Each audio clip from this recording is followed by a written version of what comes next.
రాష్ట్రంలో ఎక్కడా bird flu లేదు. పశుసంవర్ధక శాఖ వివరణ.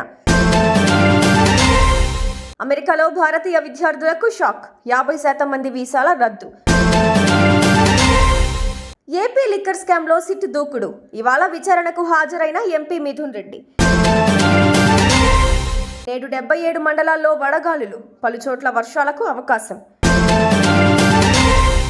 రాష్ట్రంలో ఎక్కడ బర్డ్ ఫ్లూ లేదని పశుసంవర్ధక శాఖ డైరెక్టర్ టి దామోదర నాయుడు తెలిపారు. ఈ మేరకు భోపాల్లోని జాతీయ అత్యున్నత భద్రతా జంతు వ్యాధుల సంస్థ నిర్ధారించిందన్నారు. ఈ ఏడాది ప్రారంభంలో పెద్ద ఎత్తున కోళ్ల మరణాలు సంభవించగా శాంపిల్స్ భోపాల్ పంపించి టెస్ట్ చేయించినట్లు వివరించారు. పల్నాడులో బర్డ్ ఫ్లూతో చిన్నారి మృతి చెందిన ప్రాంతంలో 70 మంది శాంపిల్స్ పరీక్షించగా నెగిటివ్ వచ్చిందని చెప్పారు. ఇటీవల అమెరికాలో వీసాల రద్దు లేదా student and exchange visitor information system రికార్డుల నుంచి తొలగింపునకు గురైన అంతర్జాతీయ విద్యార్థుల్లో దాదాపు 50% మంది భారతీయులేనని అమెరికన్ ఇమిగ్రేషన్ లాయర్స్ అసోసియేషన్ వెల్లడించింది. ఇందుకు సంబంధించి విద్యార్థులు, న్యాయవాదులు, యూనివర్సిటీ ఉద్యోగుల నుంచి 327 కేసు నివేదికలను ఈ సంఘం సేకరించింది. ఈ అంతర్జాతీయ విద్యార్థుల్లో సగం మంది భారతదేశానికి చెందిన వారు కాగా 14% మంది చైనా విద్యార్థులేనని ఏఐఎల్ఏ ప్రకటించింది. మిగిలిన విద్యార్థులు ప్రధానంగా దక్షిణ కొరియా, నేపాల్, బంగ్లాదేశ్కు చెందిన వారని వెల్లడించింది. ఏపీ లిక్కర్ స్కామ్లో సిట్ దూకుడు పెంచింది.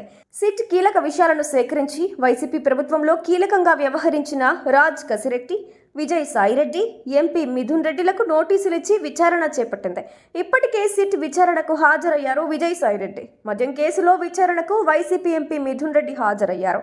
విజయవాడలోని సిట్ కార్యాలయంలో అధికారులు ఆయనను విచారిస్తున్నారు. నిన్న విజయ్ సాయిరెడ్డి ఇచ్చిన వాంగ్మూలం మేరకు మిథున్ రెడ్డిని ప్రశ్నించే అవకాశం ఉంది. రాష్ట్రంలో భిన్నమైన వాతావరణ పరిస్థితి నెలకొంది. శనివారం రాష్ట్రంలో 4 మండలాల్లో తీవ్ర వడగాలులు, 77 మండలాల్లో వడగాలులు వీయొచ్చని విపత్తుల నిర్వహణ సంస్థ ఎండీ కూర్మనాథ్ తెలిపారు.